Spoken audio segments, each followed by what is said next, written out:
Right, I'm going to show you how to do like a basic repair on a ride-on mower Briggs and Stratton exhaust.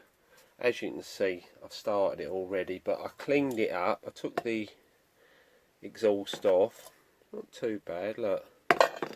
I've cleaned it up with a wire brush attachment like that, all around it as best I can. These screws here, there's the originals like that, they'd obviously rotted through, so what I've done is found oversized screws, just what I've got laying around, and screwed them on there like that. And then I'm going to do a repair there, see on that bit there. All I'm going to use is any old metal. I mean, I've got some galvanised there, any old thin sort of 1 point whatever it is mil steel. Cut that to size there, like a small banding, and then pop rivet that on, and then use some gun gum to just patch over that little hole, and say pop rivet this on, and that'll be good for a number of years. And then also what I'm going to do is paint that afterwards with stove paint, just give it a better look, and perhaps it'll last a little bit longer. Also use the blowtorch there to get the existing screws out there if you do have trouble getting it off.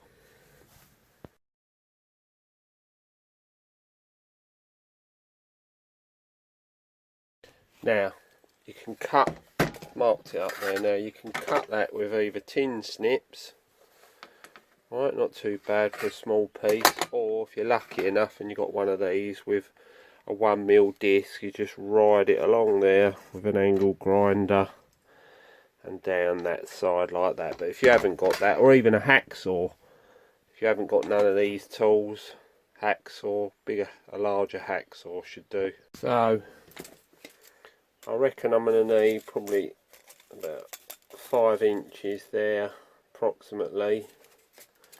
Going to measure just probably slightly back from the edge, you don't want it overlapping the edge. So there's my old piece of galvanised steel. I mean, you can use normal steel, I don't know what size it is, 1.2 or 1 point, whatever it is, thinner stuff that you can sort of bend with your hand almost. So I should just mark that off now, 5 inches by less than 40mm like that, and then do a cut. So there you go, cut the small piece of banding off. You can almost bend it with your hand, you can see the rough idea, and then even if I keep bending that, bend it to sort of approximate shape, and then put the piece of gum over there. You can clean this up a little bit if you like with some sandpaper, give it a rough clean in that area, and then put that along like that. Got a small piece of gum here. It's a little bit off, but never mind. Got fresh, yeah, just whack that on there. It's like exhaust paste stuff, exhaust repair.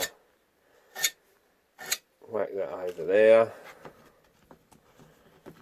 and you can also put, where the banding is, put a little blob there and a little blob there as well. Right, okay, I've got a selection of pop rivets here.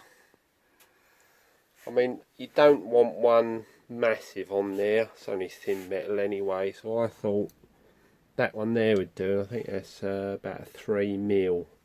So I'm using a 3.5mm drill bit. As you can see, I've already put one on there, so I'm going to go probably about there somewhere.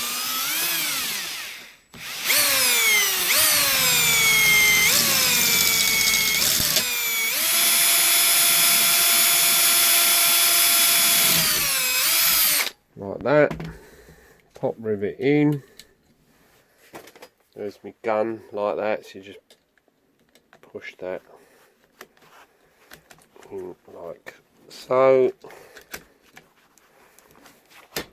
Open the jaws.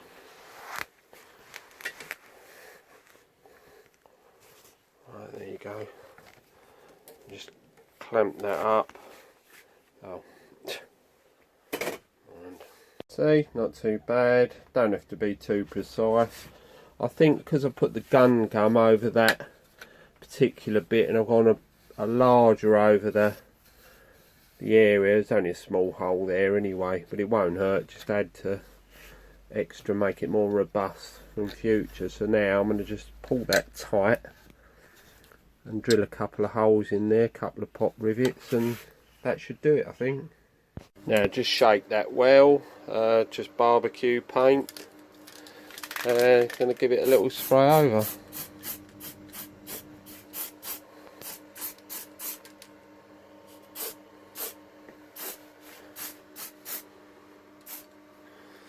Turn that over in a minute and I'll do the other side, so it should look like new then. There you go.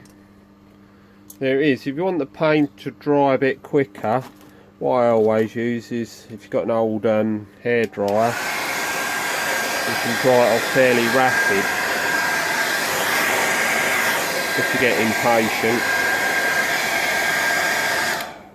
Also, don't forget you can use the same procedure there to repair any part. I mean, like a circular piece there, any part of the exhaust really, and so that'll last for quite a few years, that.